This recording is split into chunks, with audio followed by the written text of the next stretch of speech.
Аз си мисля, че това е бъдещето и, както се казва, който печели време, печели и сила, и Македония трябва да побърза. Но моето лично убеждение, не го натрапвам, е, че все още Македония, макар и свободна и призната, въпреки споровете за името, не е независима. Тя все още е до определена степен зависима от митрополията, от Белград, с кадрите и становището.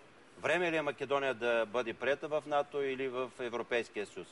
Това, за което казвам, времето чука, времето не чака и Македония час по-скоро трябва да приеме и нашият опит и нашата подготовка. И ние, онези звуци и гласове, които казват служете на Македония забрани заради говора на омразата и всичко останало. Не, това не е подхода. Подходът е, щом ние чувстваме близка, ние трябва да помагаме. И надявам се, че ще паднат всички тези бариери и най-вече ще падне историческата обремененост от поколенията, когато това се случи. Професоре, вие? Интегрирането на Република Македония в Европа, така както говорим политически, разбира се, а и въобще на Западните Балкани е необходимост. Така ще се завърши, така да се каже, обединението, процеса на обединение на Европа. Но не трябва да забравяме, че има ред изисквания, които наистина Република Македония трябва да изпълни.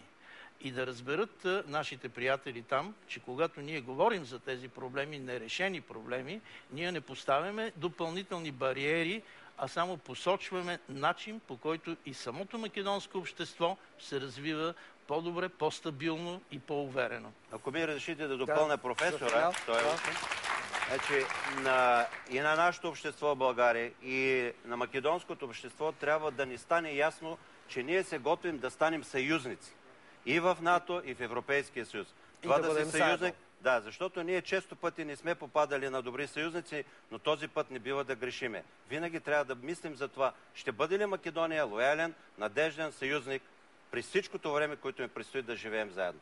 Това е един прекрасен финал. Благодаря ви много, че бяхте на гости. Благодаря ви. Благодаря ви. Довиждане, успех. Довиждане. Успех.